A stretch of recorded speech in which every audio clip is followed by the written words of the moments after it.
Hey guys, and welcome to another daily pack opening with us here at the Games Repository. We're looking at Magic the Gathering Conspiracy. Let's dive on in. Now, Conspiracy is quite an interesting game mechanic that we've seen recently. It's following with Wizards' new interesting fourth set for the year. So, first of all, we're going to remove our marketing card. Shame we didn't get another token. So the first card up is Traveler's Cloak. 2 colours, 1 blue, enchantment aura. Enchant creature. As Traveler's Cloak enters the battlefield, choose a land type. When Traveler's Cloak enters the battlefield, draw a card. Enchanted creature has land walk of the chosen type. So, for 3 mana, you make one of your creatures essentially unblockable to an opponent, and you get a draw to draw. Nice cantrip ability. 3 mana to make a creature unblockable and get a card. Pretty efficient. Like this spell. Very in keeping with blue. And especially useful on a creature with Dethrone. Keep pumping it up. Next up we have Bragos' Representative. 2 colours, 1 white for a 1/4 human advisor creature. While voting, you get an additional vote. So later on you'll see, or you will have already seen, cards with Will of the Council. This allows you to vote for interesting things. Play this card, you get an extra say in that vote. You can definitely swing it whichever way you please, especially if you play multiple copies of this.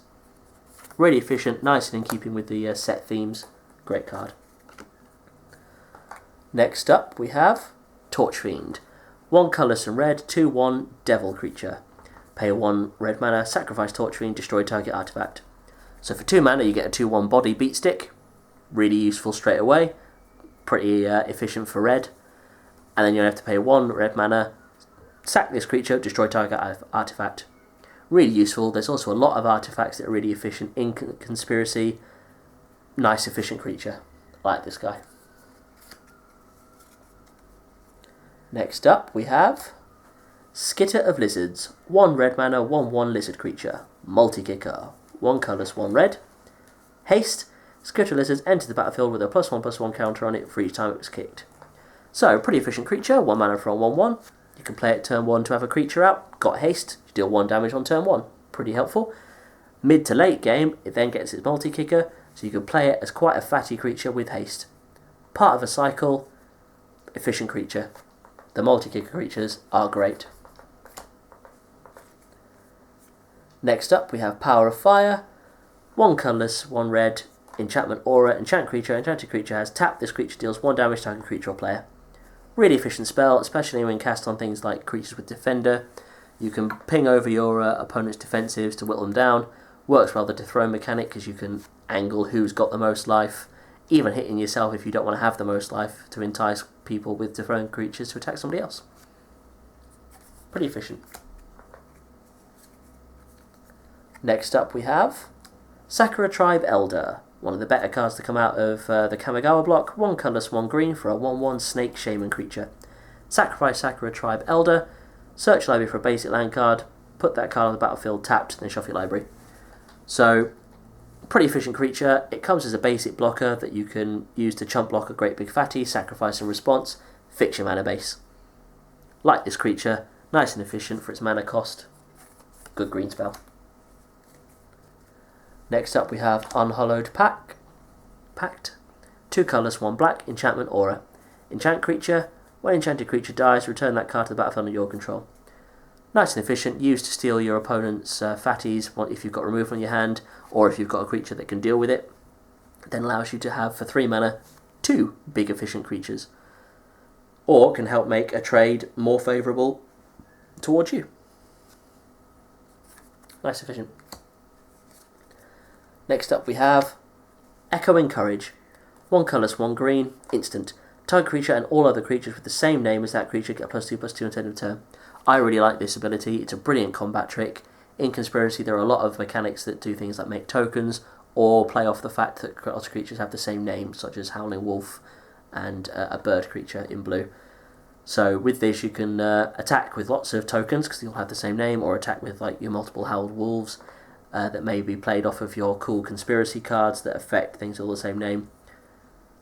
Play this after your opponent declares blockers, suddenly pump away creatures, deal a vast amount of damage. Good spell. Next up we have Provoke. 1 colourless, 1 green, instant. Untap target creature you don't control. That creature blocks this turn if able. Draw a card. So, with this, you can force your opponent to block with a creature that they might be saving for other means or that they don't want to die, and you can swing in your fatty to definitely kill it off. On top of that, you also get to draw a card. Really good cantrip. Well, cantrips are always useful, especially on efficiently priced cards like Provoke. Pretty cool little combat trick for green. Let's play some magic. Next up we have Stasis Cell. 4 colours, 1 blue, enchant creature. Enchanted creature doesn't untap during its controller's untap step. 3 colours, 1 blue, attach Stasis Cell to target creature. So, for 5 mana, quite a steep price, you get to enchant it onto a creature that's already tapped, and it stops that creature from untapping, so your opponent can't attack, or block, or use activated abilities that require tapping as part of the cost. And, if your opponent then plays another threat that's even greater than the one this is already on, you can pay 4 to move it from that first creature onto another one. The only downside is that this doesn't actively tap creatures down. You have to wait for your opponent to attack them by attacking you or using an activated ability. So that makes its steep mana cost slightly less efficient, but it still has its place. Next up, Uncontrollable Anger. 2 colourless, red, enchantment aura. Flash, enchant creature. Enchanted creature gets +2/+2 and attacks each turn if able. So for 4 mana, you get to give a creature +2/+2, though it forces it to attack each turn. Still a pretty good buff size for your creatures, especially if you've got a creature with evasion. Its mana cost is a bit steep, however, the reason it's so steep is that it's got flash. So you can use it as a neat combat trick. Your opponent goes to block one of your creatures, you flash this in, gives it a +2/+2 gives it +2/+2, survives the encounter with the other creature, and because it's an aura, it stays around afterwards. The only real drawback is that it forces it to attack each turn, but if you're putting a +2/+2 on it, you probably are going to be attacking with it every turn anyway. The only other thing you can do with it is cast it on an opponent's creature that you want to attack. Of course, the real downside there is that you are giving it +2/+2, so you've got to be able to deal with it. Next up, we have Sky Spirit. 1 colourless, 1 white, 1 blue for a 2/2 spirit creature. It's got flying and first strike. 3 mana for a 2/2 with 2 abilities, really efficient. Comes with 2 different manas, 2 different colours, but there are a lot of things within the set that allow you to fix your mana. Nice efficient creature. First strike is always useful on creature with evasion. Next up we have Peace Strider. 4 colourless mana for a 3/3 construct artifact creature. When Peace Strider enters the battlefield, you gain 3 life. So for 4 mana, you get a 3/3 creature and 3 life. Really efficient creature. Because it's colourless, you can play it in any deck. Love this guy. Really helpful. Next up we have our rare for this pack, Death Render. This is a 4 colourless artifact equipment card. Equipped creature gets +2/+2. Whenever equipped creature dies, you may put a creature card from your hand onto the battlefield and attach Death Render to it. Equipped for 2 colours. So, quite a steep, mid-ish amount of mana to play in the first place at 4. Not too bad. Equip cost of 2, reasonably efficient. Gives your creature +2/+2. Pretty helpful, especially if you've got lots of creatures with evasion. However, it really shines with this other ability that if your equipped creature dies, you can immediately put a creature from your hand into play. So you can use this as a way to accelerate out a fatty by efficient blocking. Say trade off your creature with an opponent's creature and then get a big creature from your hand into play. On the upside further, the creature that you put directly into play then has this attached to it, making it even bigger. So even if you have to play a small guy from your hand because that's all you've got, it still gets +2/+2 because it immediately attaches to it. Nice card, really good pick. Last but not least, we have our conspiracy aimed card. Here we have Museos Preparations.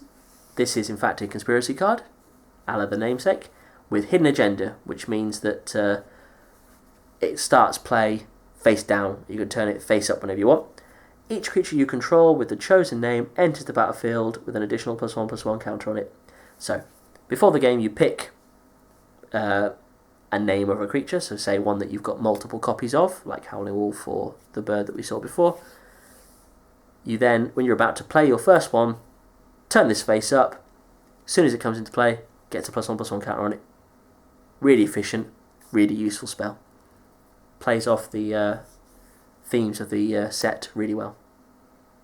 Thanks guys, and until next time.